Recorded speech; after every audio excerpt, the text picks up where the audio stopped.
الحمد لله رب العالمين والعاقبة للمتقين والصلاة والسلام على سيد الأنبياء والمرسلين وعلى آله وأصحابه أجمعين أما بعد أعوذ بالله من الشيطان الرجيم بسم الله الرحمن الرحيم ولا تحسبن الله غافلا عما يعمل الظالمون صدق الله العظيم وصدق رسوله النبي الكريم إن الله وملائكته يصلون على النبي يا أيها الذين آمنوا صلوا عليه وسلموا تسليما اللهم صل على سيدنا ومولانا محمد معدن الجود والكرم وآلہ وصحبہ وبارک وسلم۔ حمد و صلات کے بعد عزیز دوستوں، بزرگوں اور بھائیوں، اللہ تبارک و تعالی نے انسان کو انسان کی ضرورت بنایا ہے، انسان کو انسان سے وابستہ کیا ہے اور اس کو یہ حکم دیا ہے کہ اگر کچھ لوگ تیرے ماتحت ہوں، تیرے زیر دست ہوں، تو انہیں ان کے ساتھ کوئی زیادتی نہیں کرنی، کوئی ظلم روا نہیں رکھنا۔ اگر اللہ اپنے فضل سے، اس کی تقسیم ہوتی ہے نا، کسی کو چھوٹا بناتا ہے تو کسی کو بڑا بناتا ہے، کسی کو مالدار بناتا ہے، کسی کو غریب بناتا ہے، یہ اس کی حکمت کے تقاضے ہوتے ہیں۔ فرمایا کہ اگر تجھے میں صاحب اختیار کروں یا صاحب اقتدار کروں، یا میں اپنی حکمت کے تقاضوں کے تحت کسی جگہ تجھے کسی پر کوئی فوقیت یا کوئی قبضہ عطا کروں، تو تُو نے ظلم سے بچنا ہے، کسی کے ساتھ کوئی زیادتی نہیں کرنی۔ اسلام اس قدر زیادہ اس بات کو ناپسند کرتا ہے، تکلیف دینے کو، ظلم کرنے کو، کہ نبی کریم علیہ السلام نے فرمایا کہ اگر تمہارے پاس کوئی شخص سویا ہوا ہو، تم نے اونچی آواز میں قرآن پاک کی تلاوت بھی نہیں کرنی، تم نے ذکر بھی اونچا نہیں کرنا، جس سے کسی شخص کو کوئی بھی جسمانی، روحانی، اعصابی تکلیف پہنچے، وہ کام نہ کرو، اس سے بچو۔ اگر انسان ساری زندگی صرف اپنے آپ کو سیف کرنے کے چکر میں رہے اور پھر یہ پروگرام بنا لے کہ اگر میں نرم پڑوں گا تو پھر میرا لوگوں پہ رعب کیسے قائم رہے گا، اگر میں تھوڑا سا ڈھل جاؤں گا تو لوگ تو اس کا ناجائز فائدہ اٹھائیں گے، تو بھئی لوگ تو اٹھائیں گے۔ نبی کریم صلی اللہ علیہ وسلم نے فرمایا، یہ جامع ترمذی میں موجود ہے، حضور علیہ السلام فرماتے ہیں مومن نرم دل ہوتا ہے، لیکن سامنے والا اسے بیوقوف سمجھ لیتا ہے، حالانکہ وہ نرم دل ہوتا ہے۔ لوگ سمجھتے ہیں کہ شاید اسے ساری باتوں کا پتہ، ساری خبر ہوتی ہے، وہ جان رہا ہوتا ہے، لیکن چونکہ اللہ نے نرم دل بنایا، اب وہ کیا کرے؟ میرے بھائی، کوشش کریں کہ سامنے والا اگر زیادتی پہ اتر آیا ہے تو پھر بھی آپ اس کے جواب میں کوئی زیادتی نہ کریں، اپنی زندگی میں کانٹے بونے سے بچیں۔ قرآن پاک میں اللہ تبارک و تعالیٰ نے سورہ ابراہیم کے اندر اس بات کو بیان فرمایا۔ دنیا میں لوگ ظلم ہوتا دیکھتے ہیں تو پھر ساتھ یہ کہتے ہیں کہ جی یہاں کچھ نہیں ہو سکتا، یہاں کیسے انصاف ہوگا، معاذ اللہ تعالیٰ، یہاں تو ہر فائل داخل دفتر ہو جاتی ہے، یہاں تو جس پر زیادتی ہوتی ہے وہ بیچارہ مظلوم رہتا ہے اور ظالم کا دفاع ہو جاتا ہے، ظالم بچ جاتے ہیں۔ تو اللہ تبارک و تعالیٰ نے ہمارے اس سارے سوالوں کا جواب مختصر جملوں میں ارشاد فرما دیا، مختصر جملوں میں فرمایا، وَلَا تَحْسَبَنَّ اللَّهَ غَافِلًا عَمَّا يَعْمَلُ الظَّالِمُونَ۔ فرمایا یہ سوچنا بھی نہ، یہ گمان بھی نہ کرنا کہ اللہ ظالموں کے کاموں سے بے خبر ہے، یہ گمان بھی نہ کرنا، سوچنا بھی نہ، تمہارے عاشیہ خیال میں بھی یہ بات نہ آئے کہ اللہ ظالموں کے کاموں سے، ہاں انما یؤخرہم، اللہ انہیں تھوڑی مہلت دے رہا ہے، لیوم تشخص فیہ الابصار، اس دن کے لیے جس دن آنکھیں کھلی کی کھلی رہ جائیں گی۔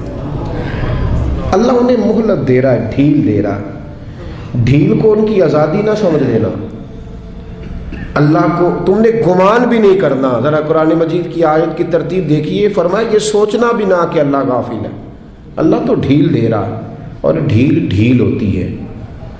ڈھیل میں بلکہ کئی دفعہ انسان زیادہ اپنے لیے آزمائش جمع کر لیتا ہے۔ ظالم جب ظلم کرتا ہے تو وہ بھول جاتا ہے شاید مجھ سے کوئی پوچھے گا نہیں، کوئی مجھ پہ سوال نہیں کرے گا، میں اب ظاہر ہے میں اب اقتدار میں ہوں، با اختیار ہوں۔ اور جب انسان کرسی پہ بیٹھا ہوتا ہے تو پھر چونکہ سارے لوگ اس سے نیچے بیٹھے ہوتے ہیں تو پھر وہ یہ سمجھتا ہے کہ یہ کرسی ہمیشہ قائم رہے گی، حالانکہ اسے یہ نہیں پتا کہ تجھ سے پہلے بھی کئی کرسی پہ بیٹھ چکے ہیں اور تیرے بعد بھی کئی بیٹھیں گے۔ بھول جاتا ہے آدمی۔ جب انسان کی جیب میں دولت ہوتی ہے نا تو وہ سمجھتا ہے میری لونڈی ہے، اب یہ ہمیشہ میرے پاس رہے گی، لیکن دولت کسی کی لونڈی یہ تو بدلتی رہتی ہے۔ میاں محمد بخش صاحب رحمۃ اللہ تعالیٰ نے کے حالات میں لکھا ہے کہ ایک شخص تانگے پہ بٹھا کے آپ کو اپنے گھر لے گیا، دعوت پکائی، تو تانگا جب گزر رہا تھا نا تو وہ بتا رہا تھا حضرت صاحب یہ زمین بھی میری ہے، وہ والی بھی میری ہے، یہ والی بھی میری ہے، اور وہ سامنے باغ بھی میرا ہے۔ اللہ والے دولتوں سے مرعوب نہیں ہوتے، ان پر یہ چیزیں اثر دنیا داروں پہ اثر کرتی ہیں۔ ہاں کسی دنیا دار نے اللہ والوں کا لبادہ اوڑا ہو تو اس پہ بھی اثر کر جاتی ہیں۔ دنیا دار نے اللہ والوں کا لبادہ اوڑا ہو تو اس پہ تو اثر کر جاتی ہیں، لیکن رب کریم کے بندوں پر یہ چیزیں اثر انہیں کیا لگے اس چیز۔ تو وہ جب باز نہ آیا، کئی بندے مجبور کر دیتے ہیں جواب دینے کے لیے، دل نہیں کر رہا ہوتا، لیکن وہ اس کثرت سے گفتگو کرتے ہیں کہ کئی جگہ پہ بات کرنی پڑ جاتی ہے۔ جب اس نے بہت زیادہ اس بات کو طول دیا نا، وہ بھی میری، یہ بھی میری، فلاں بھی میری، بڑا اللہ کا کرم ہے جی، بڑا اللہ نے نوازا ہے، دیر ہو گئی اسے ایک ہی بات کرتے تو میاں صاحب رحمۃ اللہ علیہ بول پڑے، فرمانے لگے یہ بتا کہ اب تو یہ تیری ہے تو تجھ سے پہلے یہ زمین کس کی تھی؟ تجھ سے پہلے؟ کہنے لگا جی فلانے کی۔ تو آپ فرمانے لگے چلو یہ تو تجھے پتہ ہی ہوگا کہ تیرے بعد کس کی بنے گی۔ چپ کر گیا۔ تو آپ فرمانے لگے دانش مندہ دا کم نہ ہی دل دنیا تے لانا، اس بوٹی کئی خامد کیتے۔ دانش مندہ دا کم نہ ہی دل دنیا تے لانا، اس بوٹی تے کئی خامد کیتے۔ تو جو کیتا سو کھانا، کھا جاتی ہے جس کو بھی کرتی ہے، تو کس چکر میں الجھ گیا؟ یہ شوشا، یہ تھوڑا بہت، اور لوگوں کو روب کے اندر رکھنے کی کوشش کرنا، بڑے بڑے لوگوں کے ساتھ تصویریں کھنچوا کے ڈرائنگ روم میں لگانا، فیس بک پہ دینا کہ میرا بڑا روب چلتا ہے، یہ وقتی باتیں ہیں، یہ جھوٹ کا سہارا، یہ پلندہ ہے، یہ فریب ہے، یہ فراڈ ہے، یہ اپنے نفس کو تھوڑی دیر کے لیے مطمئن کرنے کی بات ہے۔ زندگی میں کبھی ظلم نہ کریں، روب نہیں رہتا تو نہ رہے۔ وقتی طور پر اگر ہماری قدر محسوس ہوتا ہے کہ چھوٹی ہو رہی ہے تو نہ ہو، لیکن کبھی بھی کسی کے ساتھ کوئی زیادتی، میرے رسول کریم صلی اللہ تعالی علیہ وسلم نے فرمایا زیادتی نہ کرنا۔ ظلم قیامت کے اندھیروں میں سے ایک اندھیرا ہوگا، قیامت کے اندھیروں میں سے ایک، میری بات کی سمجھ آ رہی ہے آپ کو؟ قیامت کے اندھیروں میں سے بڑے اندھیرے کا نام ظلم حضور نے بیان کیا۔ اور آپ کو پتہ جب اندھیرا ہوتا ہے تو پھر ایکسیڈنٹ ہوتا ہے، جب اندھیرا ہوتا ہے تو آنکھیں چندھیا جاتی ہیں، یہ دھند پڑتی ہے نا پاکستان کی کچھ سڑکوں پر، چیخ اٹھتے ہیں لوگ، چیخ اٹھتے ہیں، اعلان ہوتے ہیں غیر ضروری سفر نہ کرنا، باہر نہ نکلنا۔ یہ عرش کا مالک صرف ہمیں بتاتا ہے کہ یہ تو وہ والی دھند ہے تو چند گھنٹوں کے لیے ہے، اس اندھیرے سے بچو جو قیامت کے دن تمہارے گرد چھا جائے گا، تمہیں خبر ہی نہیں ہوگی کدھر جانا ہے، رستہ ہی نہیں ملے۔ یہ صرف ہمیں دکھایا جاتا ہے، یہ تو ایک ہلکا سا چند گھنٹوں کے لیے ایک معاملہ ہے، اس سے بچو۔ نبی پاک صلی اللہ علیہ وسلم نے صحابہ کو مختلف طریقوں سے، مختلف حکمتوں سے باتیں ان کے ساتھ کرتے تھے، اور پھر وہ باتیں ہمارے فائدے کے لیے ہمارے سامنے آ گئیں۔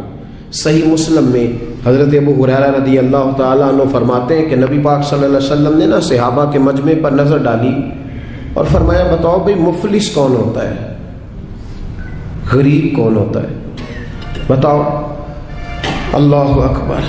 غریب کون ہوتا ہے, مفلس کون ہوتا ہے؟ میں ملک سے باہر تھا تو ایک صاحب مجھے بڑے عرصے سے فون کر رہے تھے آپ یہاں آئیں گے تو ضرور ملیے گا, اور شاید کم لوگ اتنا فون کرتے ہوں. بڑی کثرت سے انہوں نے فون کیا, اور جس شہر میں وہ رہتے تھے جب میں وہاں پہنچا تو جس طرح کو بہت بچھڑا ہوا آدمی ملتا ہے اس طرح وہ درد سے روئے. میں نے ان سے کہا کہ ملاقات بھی پہلی ہے پر آپ کا انداز تھوڑا زیادہ انفرادی ہے, لوگ تو بڑے ملتے رہتے ہیں, تو معاملہ کیا ہے؟ کہنے لگے میرے لیے دعا کرو, میں دنیا کا وہ غریب آدمی ہوں جس کے پاس صرف دولت ہے, اس کے علاوہ کوئی شے موجود نہیں. کھو چکا ہوں ان پکی سڑکوں پہ, میں سارا کچھ کھو چکا ہوں, ایک دولت بچی ہے, اس کے علاوہ میرے پاس دوسری کوئی چیز. ایسے بھی غریب ہے دنیا میں جن کے پاس دولت ہے پر اولاد ان کے ہاتھ سے نکل گئی, ان کے پاس دولت جائیدادیں اور زمینیں تو ہیں پر رات کی نیند ان کے پاس موجود نہیں ہے. ان کے پاس سارا کچھ ہے, 6-7 نوکر ہیں پر اپنا پوتا کبھی ملنے نہیں آیا, اپنے نواسے کبھی سلام کلام کرنے. ایسے بھی غریب ہیں دنیا میں. بہرحال نبی رحمت صلی اللہ تعالی علیہ وسلم نے صحابہ سے پوچھا کہ بتاؤ غریب کون ہوتا ہے, مفلس کون ہے؟ تو حضرت ابو ہریرہ رضی اللہ تعالیٰ عنہ فرماتے ہیں وہی جواب جو روٹین میں سب نے دینا تھا, یا رسول اللہ جس کے پاس مال و دولت نہ ہو وہ مفلس ہے, وہ غریب ہے. اب یہ حضور کا سمجھانے کا انداز ہے نا, متوجہ کرنے کا انداز. یا رسول اللہ دولت نہ ہو, غریبی ہو, کرائے کا مکان ہو, قرضہ چڑھا ہوا ہو, غریب آدمی ہے. تو حضور نے فرمایا نہیں, یا رسول اللہ پھر آپ بتا دیں غریب کون ہوتا ہے. تو نبی پاک علیہ السلام نے فرمایا میری امت کا غریب وہ ہے جو قیامت کے دن احد پہاڑ کے برابر نیکیاں لے کے آئے گا. کہتے ہمارے کان کھڑے ہو گئے کہ نیکیاں بھی احد پہاڑ کے برابر 6-7 کلومیٹر, اتنا لمبا چوڑا پہاڑ, اور پھر غریب کا غریب. نبی پاک علیہ السلام نے فرمایا نیکیاں تو احد پہاڑ کے برابر تھیں پر اس کی زیادتیاں بھی اتنی زیادہ ہی تھیں, ظلم بھی اتنے ہی زیادہ تھے. جب احد پہاڑ کے برابر نیکیاں رکھی جائیں گی نا تو وہ سارے لوگ آ جائیں گے جن کو گالی دیتا تھا, جن کو گھورتا تھا, جن کو غصے میں تھپڑ مارتا تھا, اپنے آپ کو جلال والا کہہ کے جن کی عزتیں اتار دیتا تھا, جن کو چھوٹا سمجھ کے حقارت کی نظر سے ٹھکرا دیتا تھا, وہ سب آ جائیں گے. اور رب کریم کی بارگاہ میں عرض کریں گے مالک اس کے حج تو 7 ہیں, عمرے اس کے 20 ہیں, صدقے بھی اس نے بڑے کیے, 450 فٹ کے بور بھی بڑے کرا کے دیے, اور اس کو ذرا پوچھ تو صحیح کہ ہم اس کی فیکٹری میں کام کرتے تھے پر یہ ہمارے ساتھ ظلم کتنا کرتا تھا, اس نے زیادتی کتنی کی, اس نے ہمیں اذیت اور تکلیف کتنی پہنچائی, دل کتنے توڑے. تو میرے رسول کریم صلی اللہ تعالی علیہ وسلم فرماتے ہیں رب کریم اس کی نیکیاں دینی شروع فرما دے گا. وہ جس کو تھپڑ مارا تھا کچھ نیکیاں اسے مل جائیں گی, وہ جس کو درے سے مارا تھا کچھ نیکیاں اسے مل جائیں, وہ جس کو گالی دی تھی کچھ نیکیاں اسے مل جائیں. وہ نیک پرہیزگار عالم دین جس کی چوک میں بیٹھ کر غیبت کی تھی, جسے برا کہا تھا, کچھ نیکیاں اسے ملیں گی. فرمایا نیکیاں بٹتی رہیں گی, بالآخر اس کے پاس کوئی نیکی نہ بچے گی. پھر بھی اس کے وہ لوگ ابھی موجود ہوں گے جن کے ساتھ زیادتی کی, وہ ابھی ہوں گے موجود. وہ جب رشتہ دیکھنے گیا تھا نا کسی غریب کی بچی کا, تو واپس آ کے کہتا تھا اگر 1.5 انچ قد اونچا ہوتا تو میں نے نکاح کر لینا تھا بیٹے کا. اور ایسے لوگوں کو جانتا ہوں جن کی بیٹیاں نفسیاتی مریض بن گئی ہیں. رشتے دیکھنے والے اتنے آئے اور اس انداز میں تنقید کر کے گئے کہ بچیاں مریض بن گئیں. وہ لوگ بھی آئیں گے, کہیں گے مالک اسے پوچھ, بیٹے کا باپ اور دولت مند ہونے کا معنی یہ تھا کہ یہ ہر ایک کے ساتھ ظلم کرے. محبوب فرماتے جب نیکیاں ختم ہو جائیں گی تو پھر جن کے ساتھ زیادتیاں کی تھی ان کے گناہ اس کے اوپر ڈالنے شروع کیے جائیں گے, پھر گناہوں کا بوجھ اٹھائے گا. ہمیں تو پتہ نہیں کب خیال آئے گا, لیکن حضرت ابو ہریرہ کہتے ہیں بات ختم کرتے ہوئے میرے نبی کی آنکھوں میں آنسو آ گئے. حضور رو پڑے اور محبوب فرمانے لگے یہ میری امت کا وہ غریب ہے جس کے پاس احد پہاڑ کے برابر نیکیاں تھیں پر اب غریب رہ گیا. اور بھائی تھوڑا سا زبان کا کنٹرول, تھوڑا سا لب و لہجے کا کنٹرول, تھوڑا سا اپنے غصے پہ صبر, تھوڑی دیر کی احتیاط. ہم اذیت دیتے ہیں، تکلیف دیتے ہیں۔ جب ہمارے سامنے والا شرمندگی سے زمین میں گھڑتا ہے تو ہمیں خوشی ہوتی ہے، جب ہمارے سامنے بیٹھنے والا شرم سے نظریں جھکاتا ہے تو ہم اپنا قد اونچا محسوس کرتے ہیں۔ اور جب وقت کا حکمران دیکھتا ہے کہ اب کچھ لوگ رو رہے ہیں، اور جب بڑا آفیسر سمجھتا ہے میں آفیسر کب بنوں گا جب میں اپنے ماتحتوں کو برا بھلا نہ کہہ لوں گا، اور جب ہاتھ میں ڈنڈا پکڑنے والا سمجھتا ہے کہ یہ میں نے کسی کو مارا نہ تو پکڑنے کا معنی کیا ہوا، اور ہاتھ میں بندوق پکڑنے والا کہتا ہے کہ اگر گولی چلی نہ تو اس کو تو زنگ لگ جائے گا، چاہے کسی مظلوم پہ ہی چل جائے، کسی نہتے پہ ہی چل جائے۔ اور یہاں جو حکمران ہوتے ہیں وہ کہتے ہیں کہ ہم تو ابھی صدمے میں ہیں، آنکھ کھلے گی تو بات کریں گے، نہ ادھر ادھر کی تو بات کر، یہ بتا کہ قافلہ کیوں لٹا، مجھے رہزنوں سے غرض نہیں، تیری راہبری کا سوال ہے۔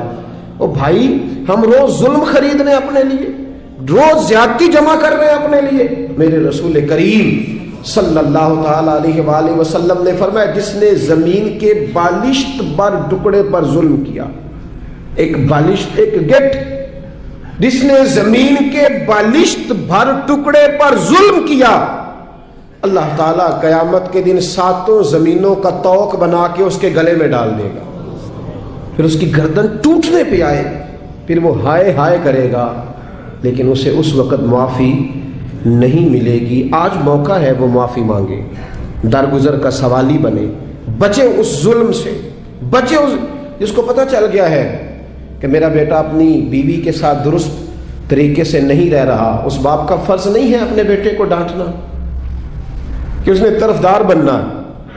جس کو سمجھ آ گئی ہے، جس کو خیال آ گیا ہے، جس کو اس بات کی سمجھ آ گئی ہے کہ میری بہو کے ساتھ زیادتی ہو رہی ہے یا میری بیٹی کے ساتھ ظلم ہو رہا ہے، تو اگر وہ ساتھ کھڑا ہی نہیں ہو رہا، اور پھر نبی پاک علیہ السلام نے تو ہمیں ہر پہلو پر سمجھایا ہے، میرے کریم محبوب نے تو کوئی ایسی چیز چھوڑی نہیں جو ہمیں سمجھائی نہ جائے۔ اللہ کے حبیب فرماتے ہیں اپنے بھائی کی مدد کرو چاہے وہ ظالم ہو یا مظلوم ہو۔ یا رسول اللہ، مظلوم کی مدد تو سمجھ میں آتی ہے، ظالم کی کیسے مدد کریں؟ تو حضور نے فرمایا اسے ظلم کرنے سے روک دو، یہ تمہاری مدد ہے اس کے لیے، ورنہ جہنم میں چلا جائے گا۔ اس کی مدد کرو، اسے روکو۔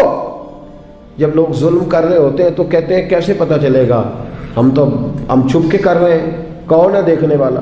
جب ظلم کر رہے ہوتے ہیں تو کہتے ہیں میں نے وہ سارے جن جگہوں سے میں پکڑا جا سکتا تھا وہ سارے دروازے بند کر کے آیا ہوں، میں نے ہر ایک کو خرید لیا ہے۔ زندگی کے 6 مہینے، 6 سال، 10 سال، 15 سال انہیں محسوس ہوتا ہے کہ کسی کو بھی نہیں پتا چلا، کوئی بھی سامنے نہیں آیا، لیکن میرے بھائی خون پھر خون ہے، یہ ٹپکے گا تو جم جائے گا، دست قاتل پہ جمے یا کف صحرا پہ جمے، یہ جم جایا کرتا ہے۔ ظلم جو ہوتا ہے وہ کبھی بھی اس کے زخم صاف نہیں ہوتے، وہ باقی رہتے ہیں، وہ ہمیشہ موجود رہتے ہیں، ان میں کمی نہیں آتی، اور جس پر ظلم ہوتا ہے اسے کبھی ظلم بھولتا، بولیے ظلم بھولتا خوشی۔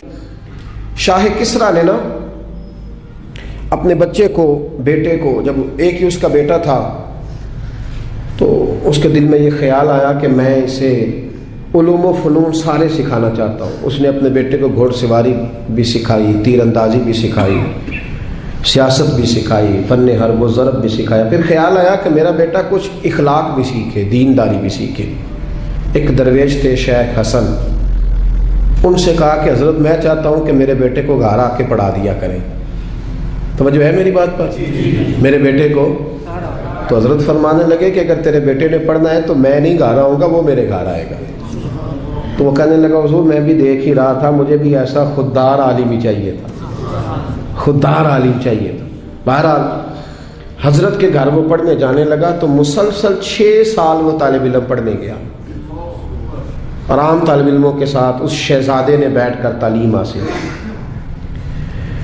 جب تعلیم اس کی مکمل ہو گئی، وہ مکمل طور پر فارغ ہو گیا، فنون اس نے پڑھ لیے، علم و ادب اس نے سیکھا، اخلاقی باتیں اس نے سیکھی، دین کے حوالے سے ضروریات سے حضرت نے اس کو آگاہ کیا۔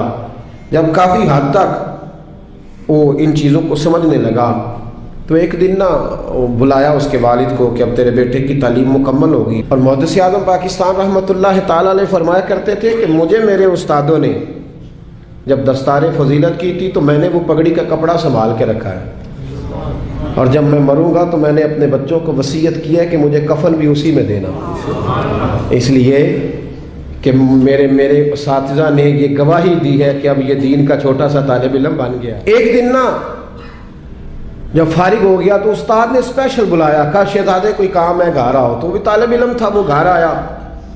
جب حضرت کے کمرے میں داخل ہوا تو اندر سے نا انہوں نے کنڈی لگا لی دروازے کی، ہاتھ میں درہ لے لیا، اتنی زور زور سے درے برسائے کہ اس کے وجود پر نشان پڑ گئے، مارتے گئے۔ میری غلطی استاد جی، اس نے کہا چپ کر، غلطی پوچھتا ہے نالائق۔ پھر مارا، پھر مارا، بہت مارا، اور جب بہت زیادہ مار لیا تو خود بھی پسینے سے شراب، دروازہ کھولا، چل دوڑ جا۔ شہزادہ تھا نا، باہر کھڑا ہو کے کہنے لگا حضور آپ ظلم کر رہے ہیں، مجھے بتائیں تو صحیح میری غلطی کیا ہے؟ غلطی بتا کے مارے تو ٹھیک ہوا، فرمایا میں تجھے غلطی بتاؤں گا، چل نکل جا۔ اس نے گھر جا کے اپنے ابا سے کہا، بادشاہ سلامت سے، کہ استاد جی نے ناجائز مارا ہے۔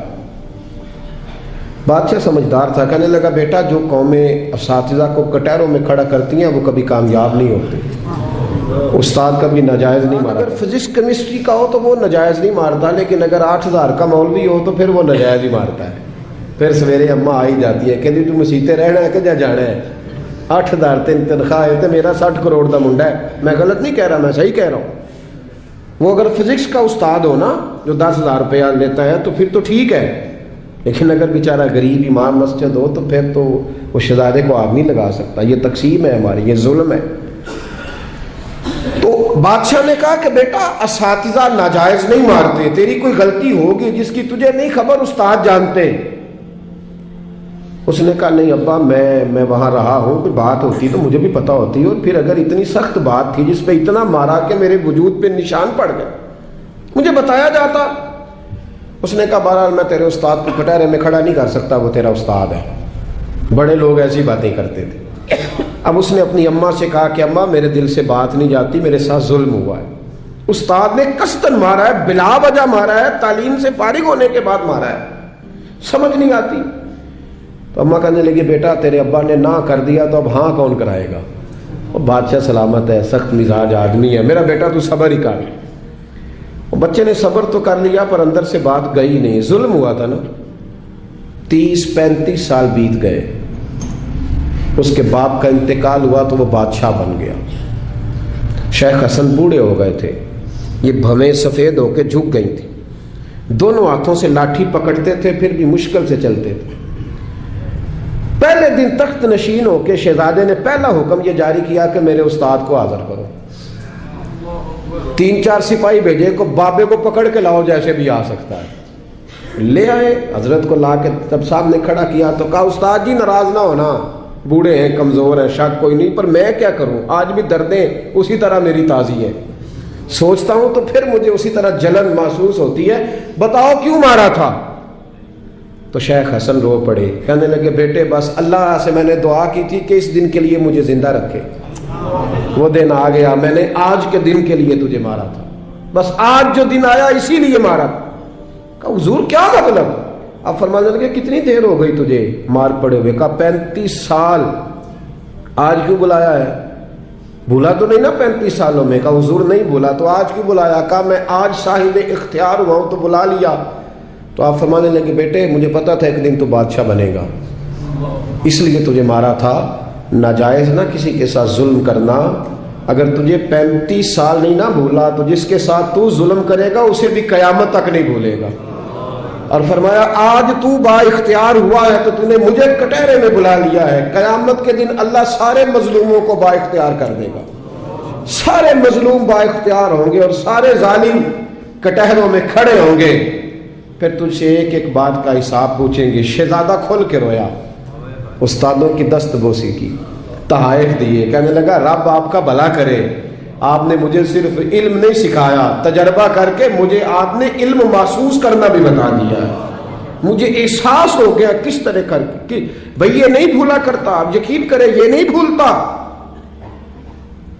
کسی کو لوگ گالی دے دیتے ہیں نا، گالی، وہ غریب آدمی ہوتا ہے بیچارہ، چھوٹا آدمی، وہ جواب نہیں دے پاتا، لیکن جب اس شخص کے، اس چودھری کے، سیٹ کا مسجد میں جنازے کا بھی اعلان ہوتا ہے تو پھر بھی گالی یاد آتی ہے، ہاں یہ نہیں بولتی, کیا کرے, ظلم جو کیا ہے, غلط گالی جو نکالی, لوگ جنازہ پڑھنے تک چلے جاتے. حضرت وہب ابن منبہ رحمۃ اللہ علیہ فرماتے ہیں بنی اسرائیل کا ایک بادشاہ تھا, محل اس نے اپنا تعمیر کرنا تھا. یہاں ہمارے ہاں پتہ کیا ہوتا ہے, یہاں ہمارے ہاں اللہ تعالیٰ خیر کرے پورے کے پورے گاؤں سوسائٹیاں بنانے کے لیے اٹھا دیے جاتے ہیں. یہاں کہتے ہیں کہ ہم باؤنڈری کرنے لگے ہیں, اگر زمین ہمیں نہیں دو گے تو بند کر دیں گے راستہ ہی تمہارا, کیونکہ ہم نے آگے سے بھی خرید لی اور پیچھے سے بھی. کس نے اجازت دی؟ نبی پاک صلی اللہ علیہ وسلم نے تو کہا جو رستے کا خالی نشان مٹائے وہ بھی لعنتی ہے, جو نشان مٹا دے اور جو رستہ ہی کسی کا بند کر دے. لیکن چونکہ اس کے پاس دولت ہے اور اوپر تک اس کے ہاتھ مل گئے, اب اسے کو منع کر سکتا ہے؟ اور اتنے بڑے آدمی کا تو کوئی نام لے کے بھی بات نہیں کر سکتا, ڈر آتا ہے, اس لیے کہ بڑی لمبی دور دور تک ان کی باتیں ملی ہوئی ہیں لوگوں کے ساتھ, لوگ ذکر کرنا بھی پسند نہیں کرتے. وہب ابن منبہ رحمۃ اللہ تعالیٰ علیہ فرماتے بنی اسرائیل کا ایک بادشاہ اپنا محل بنا رہا تھا, ایک بوڑھی عورت کی کٹیا بھی محل میں آ گئی, جھونپڑی, بیوہ عورت ہے, لاوارث ہے, اولاد کوئی نہیں. بادشاہ نے اس کو کہا کہ اماں جتنے پیسے تو کہے گی نا میں دے دوں گا, میرے ہاتھ بیچ ڈال. تو کہنے لگی میں دیہاتی عورت ہوں, پتہ ہے نا بچے ٹاؤن میں چلے جاتے ہیں پر ابا کہتا ہے مجھے گاؤں میں رہنے دو. اماں کہتی ہے کہ میرا یہیں دل لگتا ہے, میں یہیں ٹھیک ہوں. اس نے کہا بادشاہ میں پکا ہوا پھل ہوں, کسی وقت بھی گر جاؤں گی, جب میں مر جاؤں گی تو تیرا ہی ہے, میرا کون سا کوئی آگے پیچھے ہے, نہ اولاد ہے نہ کچھ اور ہے, تجھے مل جائے گا. لیکن میں بیاہ کے یہاں آئی تھی, دل کرتا ہے جنازہ اسی جھونپڑی سے نکلے, تو مجھے پڑی رہنے دے, میں تیرا کچھ نہیں بگاڑتی. اس نے کہا وہ نقشہ میرا خراب ہوتا ہے. کئی لوگوں کا نقشہ, ہاں بڑے لوگوں کے نقشے خراب ہوتے ہیں, یہ نہیں پتا کہ اگر ظلم کرو گے تو قبر کا نقشہ بھی خراب ہو جائے گا. ہاں قبر کا نقشہ بھی خراب ہو. کہا میرا نقشہ خراب ہوتا ہے, رستے میں آتا ہے نا تیرا وہ جھونپڑا کچا مکان, تو اٹھا اس کو. بوڑھے لوگ بیچارے, کمزور لوگ, اماں اپنے گھر کے ساتھ جوڑ کے بیٹھ گئی. آرزوؤں کا مسکن تھا, تن کا گھر جمع کر کے گھر بنایا تھا. اماں باہر ہی نہیں جاتی, اگر میں گئی تو میرا گھر گرا نہ دیا جائے. لیکن انسان کتنے دن بیٹھ سکتا ہے, کئی دن گھر سے چمٹی رہی.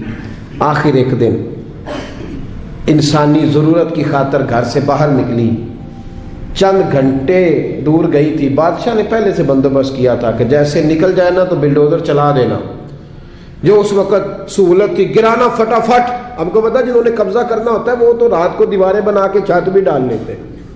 جنہوں نے قبضہ کرنا ہوتا ہے نا جی, اور رات میں ہی ساری تیاری مکمل ہوتی ہے, دیواریں چن کے اور چھت بھی ڈل جاتی ہے, تالا بھی لگ جاتا ہے, گیٹ بھی, سب کچھ ٹھیک ہو جاتا ہے, راتوں رات ہی نظام ہو جاتا ہے. فوراً گرا دیا اس کا مکان. اماں چند گھنٹوں کے بعد آئی. حضرت وہب ابن منبہ کہتے ہیں پھر اس نے جو دعا مانگی تو پھر ہل گئے زمین و آسمان. بوڑھی تھی نا اور مظلوم تھی, اور میرے نبی کریم علیہ السلام نے فرمایا جب مظلوم ہاتھ اٹھاتا ہے تو پھر رب کریم اس کی دعا کو ضرور قبول فرماتا ہے. اس عورت نے ہاتھ اٹھائے اور دعا مانگی, کہنے لگی اے اللہ میں تو موجود نہیں تھی پر تو موجود تھا نا, عرش کے مالک میں تو موجود نہیں تھی پر تو موجود تھا. مالک تیرے ہوتے ہوئے میرا غریب کا گھر گر گیا. رب کریم نے حضرت جبریل امین کو حکم دیا کہ ذرا دوڑ کے جاؤ اور اس بادشاہ کا محل اٹھا کے اس کے اوپر گرا دے اور یہ بستی تباہ کر دے. جن لوگوں نے ایک مظلوم کی ساری کٹیاں بہا دی, کہا وہ محل, وہ مستری, وہ ساتھ شامل ہونے والے, وہ انجینئر, وہ ایک ہی جگہ تباہ کر دیے گئے. اور میرے نبی کریم صلی اللہ علیہ وسلم کا فرمان نسائی میں موجود ہے کہ اگر کسی ایک شخص کے قتل میں سارا قبیلہ بھی شامل ہوگا تو اللہ سب کو سزا دے گا.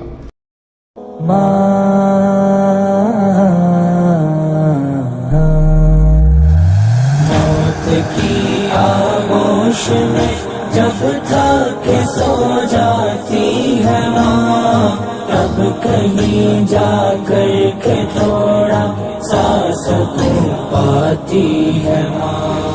فکر میں بچوں کی کچھ اس طرح گھل جاتی ہے ماں.